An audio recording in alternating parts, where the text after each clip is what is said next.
नमस्कार, इन खबर में आपका स्वागत है। बिहार से बड़ी खबर आ रही है कि एनडीए ने सीटों का बंटवारा कर लिया है। 17 सीटें बीजेपी के खाते में आई है, जबकि 16 सीटें जेडीयू के खाते में। एक सीट उपेंद्र कुशवाहा को गई है और एक सीट जीतन राम मांझी की पार्टी हम को।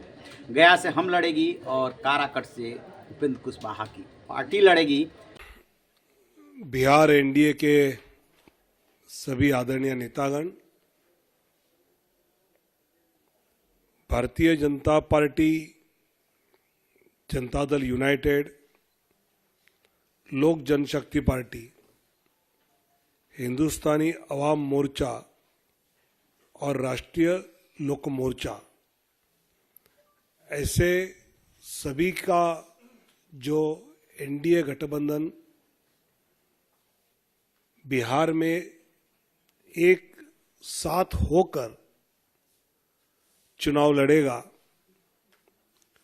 भले पार्टी के अपने अपने चुनाव चिन्ह अपने अपने सीटों पे अलग हो, लेकिन सभी 40 सीटों पर पूरा एनडीए की सभी पार्टियां अपनी पूरी ताकत से 40 के 40 सीटों पर ताकत लगाएगी।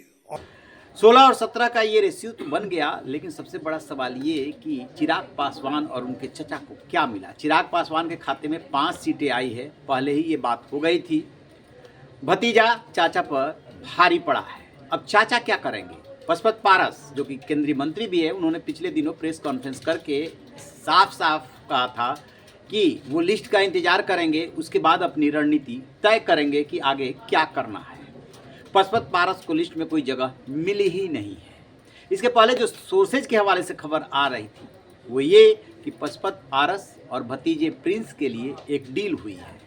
पशुपत पारस को राज्यसभा में भेजने की बात है। रामविलास पासवान जिस समय उनका निधन हुआ वो राज्यसभा में ही थे, लिहाजा राज्यसभा की वो सीट पशुपत पारस को मिलेगी और प्रिंस को बिहार सरकार में मंत्री बनाया जा सकता है, ऐसी बातें आई। खुद प्रिंस राज ने एक एक्स पर पोस्ट भी डाला कि वो एनडीए के एक अभिन्न अंग हैं, रहेंगे। प्रधानमंत्री नरेंद्र मोदी सबके नेता हैं। इससे भी संकेत मिला कि पर्दे के पीछे कुछ डील हुई है। लेकिन हाजीपुर सीट को लेकर के जिस तरीके से चाचा पशुपत पारस और भतीजा चिराग पासवान में ठनी और चिराग पासवान इस बात को लेकर के अड़ गए कि अपने पिता यानी रामविलास पासवान की सीट हाजीपुर को वो कतई नहीं छोड़ेंगे, अंजाम चाहे जो हो। उसके बाद बीजेपी ने चिराग पासवान में बिहार का भविष्य देखा और ये देखा कि इनकी वजह से वहाँ पर एनडीए को फायदा होगा, लिहाजा चिराग को गले लगाया, पशुपत पारस को थोड़ा दरकिनार किया। अब सबकी नज़र जो है पशुपत पारस पे है कि वो क्या ऐलान करते हैं, क्या डील हुई है, उस पर वो कायम रहते हैं या कोई और कदम उठाते हैं। लेकिन किन किन सीटों पे कौन लड़ेगा, इस पे सुनिए एक रिपोर्ट। पश्चिमी चंपारण, पूर्वी चंपारण, औरंगाबाद, मधुबनी, दरभंगा, मुजफ्फरपुर, महाराजगंज, सारण, बेगूसराय, नवादा, पटना साहिब, पाटलिपुत्र, आरा, बक्सर और सासाराम। वहीं जदयू के खाते में 16 सीटें आई हैं। वाल्मीकि नगर, सीतामढ़ी, झांझरपुर, सुपौल, किशनगंज, कटिहार, पूर्णिया, मधेपुरा, गोपालगंज, सिवान, भागलपुर, बांका, मुंगेर, नालंदा, जहानाबाद और शिवहर। वहीं अगर चिराग पासवान की बात करें तो उनके खाते में 5 सीट आई है। वैशाली, हाजीपुर, समस्तीपुर, खगड़िया और जमुई। वहीं गया सीट जीतन राम मांझी की पार्टी के खाते में गई है और इसी तरीके से उपेंद्र कुशवाहा की पार्टी काराकट लोकसभा सीट से चुनाव लड़ेगी।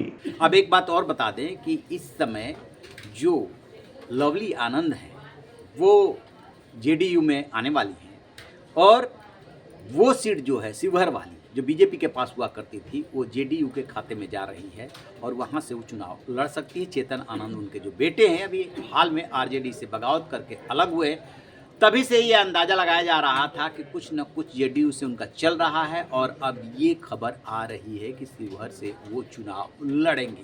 बिहार में एनडीए की तस्वीर साफ हो चली है।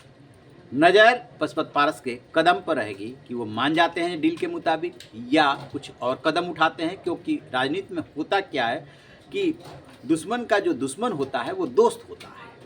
इस समय जो महागठबंधन है उसे ऐसा लग रहा है कि यदि उधर से पशुपत पारस टूटे तो हमारे लिए फायदेमंद साबित हो सकते हैं, उनको एडजस्ट किया जा सकता है। पशुपत पारस को डिसाइड करना है कि बुढ़ापे में वो क्या करने वाले हैं, क्या बगावत करके अलग होंगे या डील को मंजूर करेंगे। आपकी क्या राय है? कमेंट बॉक्स में जाके कमेंट जरूर कीजिएगा।